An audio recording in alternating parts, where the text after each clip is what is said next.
Mám sa Bráňo Frga, aj keď asi na to nevyzerám, ale učím na vysokej škole na Prešovskej univerzity a aj vysvetlím môj účes za chvíľočku. Ja sa venujem odboru Andrejka. Stretávam sa s tým, že málo ľudí jednoducho vie, o čom to je.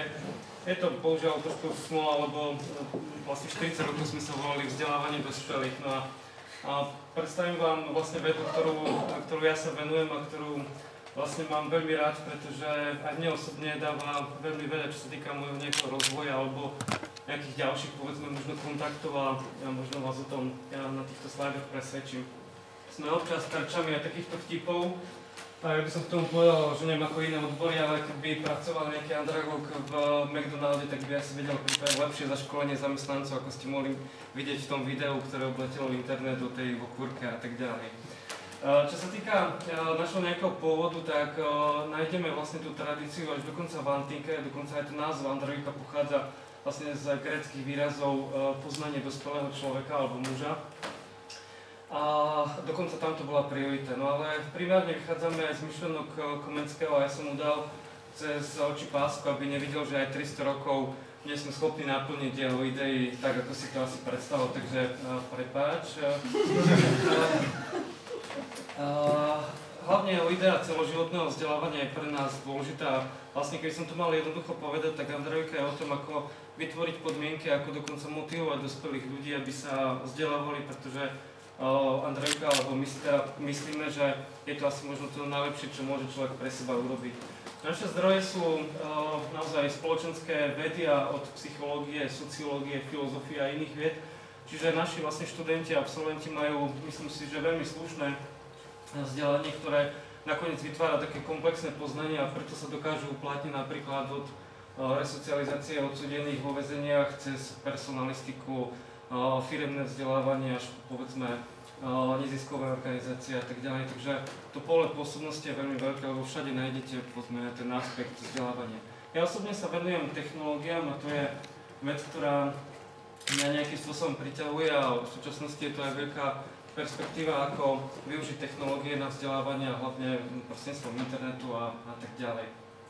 No, v súčasnosti už máme cez 2000 absolventov, stovky publikácií a tak ďalej. A čo je zaujímavé, že my sme v Európe jednou z najstarších pracovísk, ktoré sa programovo venuje vzdelávaniu dospelých a je to hlavne kvôli tomu, že oslavíme na budúci rok 50 rokov, čo je myslím si, že celkovo slušný úspech a mimo toho za tých 50 rokov sa z našej katedry vlastne vyrojilo asi 5 alebo 6 ďalších katedr, napríklad katedra personálneho manažmentu, sociálnej práce a tak ďalej. Čiže tu vidíte publikácie Andrejevické spred roku 89 ako zaujímavé témy, keďže sú tu architekti, tak sociológia bývania, človeka a jeho voľný čas. To sú témy, ktoré dodnes, ale treba povedať, že pred rokom 89 bolo tu silne ideologicky nejako zanesené. Toto sú nové veci alebo nové témy, ako vidíte, informačná spoločnosť, vzdelávanie žien, kultúra. Jednoducho je toho veľmi veľa, kde si viete predstaviť vzdelávanie, tak v podstate tým sa nejakým spôsobom zaoberáme a hľadáme vlastne modely, ako to urobiť lepšie. Náš najznámejší absolvent, ktorý sa chvála Bohu nevenuje vzdelávaniu, samozrejme to je ako vtipa, skutočne je to náš absolvent, ale mohli by sme sa pochváliť inými absolventami, ktorí sú, myslím si, že o svojich odboroch dobrí. Aby som teda bol poplatný tej myšlienke, že aj ja sa vzdelávam, tak napríklad vlastnoručne vyrábam stránku katedry, lebo nie som spokojný s tým, čo univerzita ponúka, takže som sa to komplet naučil a snažím sa to robiť ako najlepšie viem. Ďalšie aktivity, napríklad Cyber Talks, na ktoré som pyšný s Peťom Pankuchom, cyklus technologických večerov, kde prinášame podľa mňa veľmi progresívny taký program do vlastne prešovského prostredia a budeme v tom pokračovať aj toho roku a dokonca aj budeme mať festival Multiplace.